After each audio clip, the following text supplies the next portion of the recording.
ಚಿತ್ರಕಲಾ ಶಿಕ್ಷಣ ಯೂಟ್ಯೂಬ್ ಚಾನೆಲ್ಗೆ ಆತ್ಮೀಯ ಸ್ವಾಗತ. ನಾನು ಹೇಮಾ ಪಿ. ಶಿಲ್ಪ ಪ್ರಪಂಚದ ಸರಣಿನಲ್ಲಿ ಇವತ್ತು ಪರಿಚಯಗೊಳ್ತಾ ಇರೋಂಥ ಈ ಪುರುಷ ಶಿಲ್ಪ the mystery man of Sindhu civilization ಅಂತಲೇ ಕರೆಯಲ್ಪಡ್ತಾ ಇದೆ. ಈತ ಯಾರು? ಈ ಶಿಲ್ಪಕಲಾಕೃತಿಗೆ 2-3 ಹೆಸರಿದ್ದಾವೆ. ನಿಜವಾಗಿಯೇ ಆತ ಯಾರು ಅನ್ನೋದು ಇವತ್ತಿಗೂ ಕೂಡ ಪ್ರಶ್ನೆನೇ. ಈ ಪ್ರಶ್ನೆಗೆ ಮುಳುಗಿ ಮರೆಯಾದ ನಾಗರಿಕತೆಯ ಮನುಜರೇ ಉತ್ತರಿಸಬೇಕು ಅಂತ ಅನಿಸುತ್ತೆ. ಇತಿಹಾಸನೇ ಹಾಗೆ ಅಲ್ವಾ? ಇದಮಿತ್ತಮ್ ಅನ್ನುವಂತಿಲ್ಲ, ಇದ್ದದ್ದೆಲ್ಲ ಇರಲಿ, ಗೋವಿಂದನ ದಯೆ ಇರಲಿ ಅಂತ ಹೇಳ್ತಾ ಮಿಸ್ಟ್ರಿ ಮ್ಯಾನ್ನ ಪರಿಚಯ ಮಾಡ್ಕೊಳ್ಳೋಣ ಬನ್ನಿ. ಮಿಸ್ಟ್ರಿ ಮ್ಯಾನ್ಗೆ ಇಟ್ಟಿರುವಂಥ ಹೆಸರು ದ ಪ್ರೀಸ್ಟ್ ಅಥವಾ ದ ಪ್ರೀಸ್ಟ್ ಕಿಂಗ್ ಅಥವಾ ಬಸ್ಟ್ ಆಫ್ ಬಿಯರ್ಡ್ ಪ್ರೀಸ್ಟ್ ಅಂತ ಹೇಳಿ ಹೆಸರಿಡಲಾಗಿದೆ. ಕನ್ನಡದಲ್ಲಿ ಇದನ್ನು ಕ್ರಮವಾಗಿ ಹೇಳ್ತಾ ಹೋಗ್ತೀನಿ.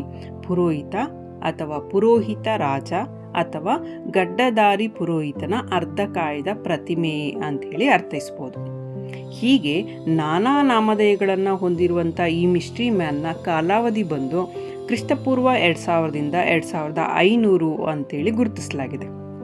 ಈ ಶಿಲ್ಪ ಸಿಕ್ಕಿದ್ದು 1925-26ರ ಉತ್ಖನನದ ವೇಳೆಯಲ್ಲಿ. ಹಾಗೆ ಇದು ಸಿಕ್ಕಿದ್ದು ಮೊಹೆಂಜೊದಾರೋದಲ್ಲಿ ಕಾಶಿನಾಥ್ ದೀಕ್ಷಿತ್ ಎನ್ನುವಂಥ ಪುರಾತತ್ವ ಶೋಧಕರಿಗೆ. ಇನ್ನು ಈ ಸಣ್ಣ ಪ್ರತಿಮೆ ಎತ್ತರ ಬಂದು 17.5.18 ಸೆಂಟಿಮೀಟರ್. ಇದು ನಿರ್ಮಾಣಗೊಂಡಿರುವಂಥ ಮಾಧ್ಯಮ ಸೋಪ್ ಸ್ಟೋನ್ ಅಥವಾ ಬಳಪದ ಕಲ್ಲಿನಿಂದ ಕೆತ್ತಲ್ಪಟ್ಟಿರುವಂಥ ಒಂದು ಶ್ರೇಷ್ಠವಾದಂಥ ಶಿಲ್ಪ ಇದಾಗಿದೆ. ಸದ್ಯ ಈ ಶಿಲ್ಪ ಈಗಿನ ಪಾಕಿಸ್ತಾನದ ನ್ಯಾಷನಲ್ ಮ್ಯೂಸಿಯಂ ಆಫ್ ಕರಾಚಿನಲ್ಲಿದೆ. 1972ರಲ್ಲಿ ಸಿಮ್ಲಾ ಒಪ್ಪಂದದಲ್ಲಿ ಇಂದಿರಾ ಗಾಂಧಿಯವರ ಕಾಲಾವಧಿನಲ್ಲಿ ಪಾಕಿಸ್ತಾನಕ್ಕೆ ಇದನ್ನು ಹಸ್ತಾಂತರಿಸಲಾಯಿತು. ಅದು ಪಾಕಿಸ್ತಾನದ ಒತ್ತಾಯದ ಮೇರೆಗೆ. ಇದಿಷ್ಟು ಇದಕ್ಕೆ ಸಂಬಂಧಿಸಿದಂಥ ಮೂಲಭೂತ ಅಂಶಗಳಾಯಿತು. ಇನ್ನು ಈ ಮಿಸ್ಟ್ರಿ ಮ್ಯಾನ್ನ ಪ್ರತಿಮಾ ಲಕ್ಷಣಗಳು ಹೇಗಿದ್ದಾವೆ ಅಂತ ನೋಡ್ಕೊಂಬರೋಣ ಬನ್ನಿ. ಈ ಪ್ರತಿಮೆ ಇವತ್ತಿಗೆ ಕೇವಲ ಪ್ರತಿಮೆಯಾಗಿ ಉಳಿದಿಲ್ಲ. ಅದರೊಳಗಡೆ ಒಬ್ಬ ಶಿಲ್ಪಿಯ ಯೋಚನೆ ಇದೆ, ಭಾವನೆ ಇದೆ. ಜೊತೆಗೆ ಸರಿಸುಮಾರು ಸಾವಿರಾರು ವರ್ಷಗಳ ಹಿಂದಿನ ಉಚ್ಛ್ರಾಯ ಸ್ಥಿತಿಯಲ್ಲಿದ್ದ ನಮ್ಮದೇ ನೆಲಮೂಲದ ನಾಗರಿಕತೆಯ ಸಾಕ್ಷಿ ಪ್ರತಿಮಾ ರೂಪ ಇದಾಗಿದೆ. ಈ ಸಣ್ಣ ಪ್ರತಿಮೆಯ ಸಣ್ಣ ವಿವರಗಳು ಕೂಡ ಅದು ಹಾಗಿದ್ದಿರಬಹುದು, ಇದು ಹೀಗಿದ್ದಿರಬಹುದು ಅನ್ನುವಂಥ ಕಥೆಗಳನ್ನು ನಮ್ಮಲ್ಲಿ ಹುಟ್ಟಾಗ್ತಾ ಇದೆ.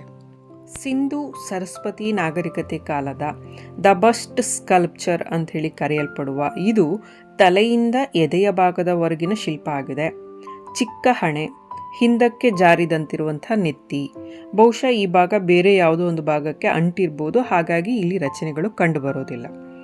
ಇನ್ನು ದಪ್ಪ ಕುತ್ತಿಗೆ, ಅರೆತೆರೆದ ಚೂಪು ಮನೆಯ ಕಣ್ಣುಗಳು, ಧ್ಯಾನ ಸ್ಥಿತಿನಲ್ಲಿರೋ ರೀತಿಲಿ ತೋರುತ್ತೆ. ಇನ್ನು ಈ ಮಿಸ್ಟ್ರಿ ಮ್ಯಾನ್ನ ತಲೆ ಕೂದಲು ಮತ್ತು ಗಡ್ಡವನ್ನು ಬಹಳ ಅಚ್ಚುಕಟ್ಟಾಗಿ ಕೆತ್ತಿದ್ದು, ಈಗಷ್ಟೇ ಬಾಚಣಿಗೆಯಿಂದ ನೀಟಾಗಿ ಬಾಚಿದಂತೆ ಪ್ರತಿ ಕೂದಲನ್ನು ಕೂಡ ಎಣಿಸಬಹುದಾದಷ್ಟು ವಿವರವಾಗಿ ಕೆತ್ತಲಾಗಿದೆ. ಸ್ಟೈಲಿಶ್ ಆಗಿರುವಂಥ ಗಡ್ಡ ಆ ಕಾಲದ ಸಾಮಾನ್ಯ ಜನರ ಎಲ್ಲರ ಟ್ರೆಂಡ್ ಆಗಿರ್ಬೋದು, ಅಥವಾ ಸಮಾಜದ ಪ್ರಮುಖ ವ್ಯಕ್ತಿಯೋರ್ವನ ಸ್ಟೈಲ್ ಕೂಡ ಆಗಿರ್ಬೋದಾದಂಥ ಸಾಧ್ಯತೆ ಇದೆ. ಇಷ್ಟೆಲ್ಲವನ್ನೂ ಕೂಡ ಆಸಕ್ತಿಯಿಂದ ಕೆತ್ತಿರುವಂಥ ಶಿಲ್ಪಿ ಮೀಸೆಯನ್ನು ಯಾಕೋ ಪೂರ್ಣಗೊಳಿಸಿಲ್ವೇನೋ ಅಂತ ಅನಿಸುತ್ತೆ. ಸರಿಯಾಗಿ ಮಧ್ಯಕ್ಕೆ ವಿಭಾಗಿಸಲಾಗಿರುವಂಥ ತಲೆ ಕೂದಲು, ಹೆಣ್ಣು ಮಕ್ಕಳ ಬೈತಲೆಯಂತೆ ತಲೆ ಕೂದಲು ಮತ್ತು ಹಣೆಯನ್ನು ಬಂಧಿಸಿರುವಂಥ ಬಾಸಿಂಗ ರೀತಿಯ ಹಣೆಪಟ್ಟಿ, ಅದೇ ಮಾದರಿಯ ತೋಳಿನ ಪಟ್ಟಿ ಅಥವಾ ತೋಳ್ಬಂದಿ, ಕರಾರುವಕ್ಕಾದ ಮೂಗಿನ ಕೆತ್ತನೆ, ಆದರೆ ಅದು ಹಾನಿಗೊಳಗಾಗಿರೋದನ್ನು ಕೂಡ ನಾವು ಗಮನಿಸಬಹುದು. ಹಾಗೆ ಬಹಳ ಮುಖ್ಯವಾಗಿ ಶಾಲು ಬಲಗಡೆಯಿಂದ ಆರಂಭ ಆಗಿ ಎಡಭಾಗದ ಹೆಗಲು ಮತ್ತು ತೋಳನ್ನು ಆವರಿಸಿದೆ.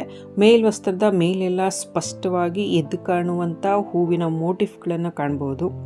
ನಿಖರ ಸೂಕ್ಷ್ಮ ಕೆತ್ತನೆಯ ಕೌಶಲ್ಯ ಅವರ ಶ್ರೀಮಂತ ಬದುಕಿನ ಚಿತ್ರಣವನ್ನು ನಮಗೆ ಕಟ್ಟಿಕೊಡುತ್ತೆ. ಶಾಲಿನ ತುಂಬೆಲ್ಲ ಏಕಗಾತ್ರದ ಏಕರೀತಿಯ ಹೂವಿನ 3 ದಳಗಳು ಪರಸ್ಪರ ಅಂತರ್ಗತಗೊಂಡ ಪುನರಾವರ್ತಿತ ವಿನ್ಯಾಸವು ಅವರ ಕರಾರುವಕ್ಕಾದಂಥ ಪ್ರಮಾಣಬದ್ಧ ಕೌಶಲ್ಯವನ್ನು ಮತ್ತು ಅವರ ವಸ್ತ್ರ ವಿನ್ಯಾಸದ ಬಗೆಗಿನ ಒಲವನ್ನು, ಆಸಕ್ತಿಯನ್ನು ಸೂಚಿಸುತ್ತೆ. ಹಾಗೆ ಈ ಶಾಲ್ನ ಮೇಲಿರುವಂಥ ಮೋಟಿಫ್ಗಳಿದಾವಲ್ಲ, ಇದಕ್ಕೆ ಟ್ರೆಫಾಯಿಲ್ ಪ್ಯಾಟ್ರನ್ ಅಂಥೇಳಿ ಕರೆಯಲಾಗುತ್ತೆ. ಇದು ವಾಸ್ತುಶಿಲ್ಪದಲ್ಲಿ ಬಳಸುವಂಥ ಒಂದು ವಿನ್ಯಾಸ ಅಂತ ಹೇಳಲಾಗುತ್ತೆ. ಇದ್ರ ಬಗ್ಗೆ ನನಗೂ ಕೂಡ ಈ ಮೊದಲು ಗೊತ್ತಿರಲಿಲ್ಲ.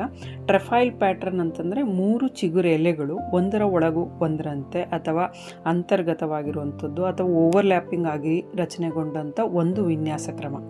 3 ಅನ್ನುವಂಥದ್ದು ಸಂಖ್ಯಾಶಾಸ್ತ್ರದಲ್ಲಿ ಸಂಪೂರ್ಣ, ಸಮತೋಲನ ಮತ್ತು ದೈವಿಕ ಸಾಮರಸ್ಯ ಅನ್ನೋ ಅಂಥೇಳಿ ಒಂದು ಅರ್ಥವನ್ನು ಹೇಳಲಾಗುತ್ತೆ.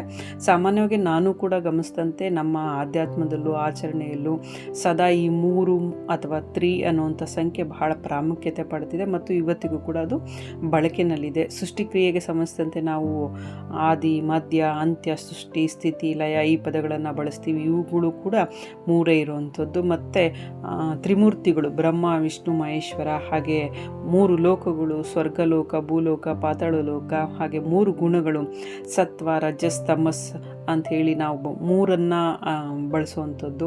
ಶಿವನನ್ನು ತ್ರಿನೇತ್ರ, ತ್ರಿಕಾಲ, ತ್ರಿಶೂಲಧಾರಿ ಅಂಥೇಳಿ ಕರಿತೀವಿ. ಹಾಗೆ ನಾವು ಹಣೆಗಿಡುವಂಥ ವಿಭೂತಿ ಕೂಡ 3 ಅಡ್ಡಪಟ್ಟಿಗಳಲ್ಲೇ ಇರುವಂಥದ್ದು. ಹಾಗೆ ನಾವು ಹಣೆಗಿಡುವಂಥ 3 ನಾಮಗಳು, ಕೆಂಪು ಮತ್ತು ಬಿಳಿ ನಾಮಗಳು ಕೂಡ 3 ಗೆರೆಗಳಲ್ಲೇ ಇರುವಂಥದ್ದು. ಹಾಗೆ ಮದುವೆಗೆ ಹಾಕುವಂಥ 3 ಗಂಟು, ಹಾಗೆ 3 ಬಾರಿ ಪ್ರದಕ್ಷಿಣೆ, ವಿಶ್ವಾಮಿತ್ರ ಸೃಷ್ಟಿಯ ತ್ರಿಶಂಕು ಸ್ವರ್ಗ. ಇನ್ನು ವಿಜ್ಞಾನ ಕೂಡ ನಾನು ಏನು ಕಮ್ಮಿ ಇಲ್ಲ ಅಂಥೇಳಿ 3 ಸಂಖ್ಯೆಯನ್ನು ಬಿಟ್ಟಿಲ್ಲ. ಅಲ್ಲಿ ಬರುವಂಥ ಪ್ರೋಟಾನ್, ನ್ಯೂಟ್ರಾನ್, ಎಲೆಕ್ಟ್ರಾನ್ಗಳಿಗೂ ಕೂಡ 3 ಇದ್ದಾವೆ. ಹೀಗೆ ಹುಡುಕ್ತಾ ಹೋದರೆ ಸಾಕಷ್ಟಿದ್ದಾವೆ.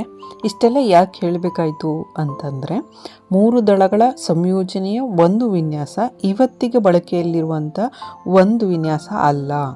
ಬಹಳ ಹಿಂದೆಯೇ ಸಿಂಧೂ ನಾಗರಿಕತೆಯ ಕಾಲದಲ್ಲೇ ಇಂಥದ್ದೊಂದು ಸ್ಪಷ್ಟ, ನಿಖರ ವಿನ್ಯಾಸವನ್ನು ವಸ್ತ್ರ ವಿನ್ಯಾಸಕ್ಕೆ ಬಳಸಿದ್ರು ಅನ್ನುವಂಥ ಒಂದು ಅಂಶ ಬಹಳ ಮುಖ್ಯ ಅಂತ ಅನಿಸುತ್ತೆ. ಅದಕ್ಕಾಗಿ ಹೇಳಿದ್ದು. ಇದಿಷ್ಟು ಮೇಲೋದಕ್ಕೆ ಮೇಲಿನ ಮಾತುಕತೆ. ಆದರೆ ಈ ಶಿಲ್ಪದ ಶಾಲ್ ಬಗ್ಗೆ ಒಂದಿಷ್ಟು ಹೆಚ್ಚೆ ನಾನು ಹೇಳೋದಿದೆ, ನೀವು ಕೇಳೋದಿದೆ. ಕಾರಣ ಇಷ್ಟೇ, ಶಿಲ್ಪವೊಂದರ ಶಾಲು ನಮಗೆ ಎಷ್ಟೆಲ್ಲ ಸಾಧ್ಯತೆಗಳನ್ನ ತೆರೆದಿಡುತ್ತೆ ಅಂತಂದರೆ, ಶಿಲ್ಪಕಲಾಕೃತಿಯ ಹೆಸರು, ಧರ್ಮ, ವಸ್ತ್ರವಿನ್ಯಾಸದ ಸಾಧ್ಯತೆಗಳನ್ನು, ಸಮಾಜದ ಗೌರವಾನ್ವಿತ ವ್ಯಕ್ತಿಯ ಮಾನ್ಯತೆಯನ್ನು ನಿರ್ಧರಿಸಬಲ್ಲದು ಮತ್ತು ಅದು ಅಂದಿಗೂ ಇಂದಿಗೂ ಅದೇ ಮಾನದಂಡಗಳ ಅಡಿನಲ್ಲೇ ಬಳಕೆ ಆಗ್ತಿದೆ ಅಂದಾಗ ಪ್ರತಿಮೆಯೊಂದರ ಮೇಲಿನ ವಸ್ತ್ರ ಸಿಂಧು ಸಂಸ್ಕೃತಿಯ ವಾಹಕವಾಗಿ DVಜಿಯವರು ಹೇಳುವಂತೆ ತಲೆಯಿಂದ ತಲೆಗೆ, ಪೀಳಿಗೆಯಿಂದ ಪೀಳಿಗೆಗೆ, ಅಲೆಯಿಂದ ಅಲೆಗೆ ಟಪ್ಪೆಯ ಚಾರನಂತೆ ಮುಂದುವರಿಯುತ್ತಲೇ ಸಾಗಿರುವ ಈ ಸೊಗಸು ವಸ್ತ್ರ ಸಂಹಿತೆಯ ಪಾರಂಪರಿಕ ಮುಂದುವರಿಕೆಯಂತೆ ತೋರುತ್ತೆ ನನಗೆ. ಶಾಲು ಒಂದು ತೀರ ಸರಳ ಉಡುಪು. ಸಾಮಾನ್ಯವಾಗಿ ಆಯತಾಕಾರದಲ್ಲಿರುತ್ತೆ. ಆಯಾ ಕಾಲ, ಸ್ಥಳ, ಲಭ್ಯ ಸಂಪನ್ಮೂಲವನ್ನು ಆಧರಿಸಿ ಅದು ರೇಷ್ಮೆ, ಉಣ್ಣೆ, ಹತ್ತಿ, ಪಾಲಿಸ್ಟರ್ನಿಂದ ತಯಾರಿಸಲ್ಪಡುತ್ತೆ. ಭಾರತೀಯ ಸಂಪ್ರದಾಯದಲ್ಲಿ ಶಾಲು ಗೌರವ, ಪರಂಪರೆಯನ್ನು ಸಾಂಕೇತಿಸುವಂಥ ಒಂದು ಪೂಜೆ ಉಡುಪು. ಅತಿಥಿ ಅಭ್ಯಾಗತರು, ಸಮಾಜದ ಗೌರವಾನ್ವಿತರು, ಗಣ್ಯರು, ಊರ ಪ್ರಮುಖರನ್ನು ಗೌರವಿಸುವಲ್ಲಿ, ಸ್ವಾಗತಿಸುವಲ್ಲಿ, ಕೃತಜ್ಞತೆಯನ್ನು ಸಮರ್ಪಿಸುವಲ್ಲಿ ಸಾಮಾಜಿಕ ಸ್ಥಾನಮಾನದ ಗುರುತು ಮತ್ತು ಸಾಂಸ್ಕೃತಿಕ ಲಾಂಛನವಾಗಿ ಈ ಶಾಲು ಕಾರ್ಯವನ್ನು ನಿರ್ವಹಿಸುತ್ತೆ. ಸಾಂಪ್ರದಾಯಿಕ ಹಿನ್ನೆಲೆಯಲ್ಲಿ ನೋಡೋದಾದರೆ ಹಿಂದೂ ಧಾರ್ಮಿಕ ಕಾರ್ಯಗಳಲ್ಲಿ ಪೂಜೆ ನೆರವೇರಿಸುವಂಥ ಪುರೋಹಿತರು, ಪೂಜೆ ಕೈಗೊಳ್ಳುವವರು ಇಬ್ಬರೂ ಈ ಶಾಲನ್ನು ಶಲ್ಯ ಅನ್ನುವಂಥ ಹೆಸರಿನಲ್ಲಿ ನಾವು ಬಳಸೋದನ್ನು ಕಾಣ್ತೇವೆ. ಇನ್ನು ಆರೋಗ್ಯದ ಹಿನ್ನೆಲೆಯಲ್ಲಿ ದೇಹದ ಎದೆಯ ಭಾಗದ ಉಷ್ಣತೆಯನ್ನು ಕಾಯ್ದುಕೊಳ್ಳಲು ಕೂಡ ಇದು ಸಹಕಾರಿಯಾಗಿದೆ. ಇನ್ನು ಸಮಕಾಲೀನ ಹಿನ್ನೆಲೆಯಲ್ಲಿ ಸಾಮಾಜಿಕವಾಗಿ, ಆರ್ಥಿಕವಾಗಿ ಮತ್ತು ಆಡಳಿತಾತ್ಮಕವಾಗಿ ಉನ್ನತ ಮಟ್ಟದಲ್ಲಿರುವಂಥ ಸ್ತ್ರೀ ಪುರುಷರ ಆದಿಯಾಗಿ ತಾವು ಧರಿಸಿರುವಂಥ ಉಡುಪಿನ ಮೇಲೆ ಫ್ಯಾಷನ್ ಕಮ್ ಟ್ರೆಡಿಷ್ನಲ್ ಅನ್ನೋ ರೀತಿಯಲ್ಲಿ ವ್ಯಕ್ತಿಯ ಘನತೆಯನ್ನು ಹೆಚ್ಚಿಸುವಲ್ಲಿ ಮತ್ತು ಅದನ್ನು ತೋರ್ಪಡಿಸುವಲ್ಲಿ ಈ ಒಂದು ವಸ್ತ್ರ ಬಳಕೆ ಆಗ್ತಾ ಇದೆ. ಅಷ್ಟೇ ಅಲ್ಲದೆ ಶಾಲು ಸ್ಟೈಲ್ ಕೂಡ ಆಗಿ, ಸ್ಟೋಲ್ ಆಗಿ, ವೇಲ್ಗಳಾಗಿ ಸಮಕಾಲೀನ ಸಂದರ್ಭದಲ್ಲೂ ಕೂಡ ಉಳಿದಿದ್ದಾವೆ. ಈ ಫ್ಯಾಷನ್ ಜಗತ್ತು ಸಂಪ್ರದಾಯವನ್ನು ಅಥವಾ ಸಾಂಪ್ರದಾಯಿಕತೆಯನ್ನು ವಸ್ತ್ರ ಮತ್ತು ಒಡವೆಗಳಲ್ಲಿ ಸದಾ ಪುನರ್ ಬಳಕೆಯಲ್ಲಿ ಅಥವಾ ಪುನರ್ ಪ್ರದರ್ಶನದಲ್ಲಿ ತರ್ತಾ ಸಂಪ್ರದಾಯವನ್ನು ಸಮಕಾಲೀನತೆಯಲ್ಲಿ ಜೀವಂತವಾಗಿಡುವಂಥ ಒಂದು ಪ್ರಯತ್ನವನ್ನು ಮಾಡ್ತಾ ಇರುತ್ತೆ. ಪ್ರಾಚೀನ ಭಾರತೀಯ ಪರಂಪರೆಯಲ್ಲಿ ಋಷಿಮುನಿಗಳು, ಪುರೋಹಿತರಿಗೆ, ರಾಜರಿಗೆ ಹೆಚ್ಚಿನ ಅಧಿಕಾರಗಳಿದ್ದು ಅವರುಗಳು ಈ ಬಗೆಯ ಶಾಲು ಧರಿಸ್ತಿದ್ರು ಅನ್ನೋದನ್ನು ನಾವು ಕಾಣಬಹುದು.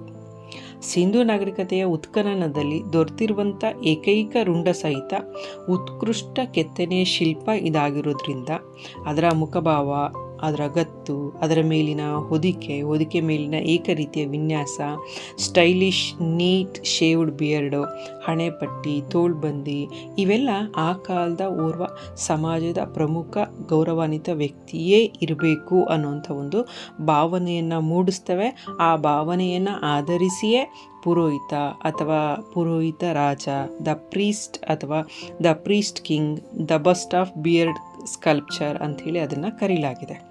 ಇಲ್ಲಿಯ ಆಡಳಿತ ವ್ಯವಸ್ಥೆ ಕುರಿತಂತೆ ನಮಗೆ ಸ್ಪಷ್ಟ ಮಾಹಿತಿ ಇಲ್ಲ. ಸಿಂಧೂ ಬಯಲಿನ ಜನ ರಾಜಾಡಳಿತಕ್ಕೆ ಒಳಪಟ್ಟಿದ್ರಾ ಅಥವಾ ಅಲ್ಲಿಯ ಪುರೋಹಿತ ಆ ಕಾಲದ ಪ್ರಮುಖನಾಗಿ ಅಧಿಕಾರ ಹೊಂದಿದ್ನ ಅನ್ನೋದ್ರ ಬಗ್ಗೆನೂ ಕೂಡ ನಮಗೆ ನಿಖರ ಮಾಹಿತಿ ಇಲ್ಲ. ಆತ ರಾಜನೋ ಪುರೋಹಿತನೋ ಎಂಬುದು ಇಂದಿಗೂ ಕೂಡ ಇತ್ಯರ್ಥ ಆಗಿಲ್ಲ. ಅದಕ್ಕೆ ನಾನು ಆತನನ್ನು mystery man of Sindhu civilisation ಅಂತ ಕರೆದದ್ದು. ಅದಕ್ಕೆ ಹೇಳೋದು ಶಿಲ್ಪ ಒಂದು ನಾನಾ ಅರ್ಥ ಅಂತ. ಇದಾಗಿತ್ತು ನಮ್ಮ ಮಿಸ್ಟ್ರಿ ಮ್ಯಾನ್ನ ಕುರಿತಾದಂಥ ಒಂದು ಪರಿಚಯ. ಮತ್ತೊಂದು ವಿಚಾರದೊಂದಿಗೆ ಮತ್ತೆ ಸಿಗೋಣ. Thank you.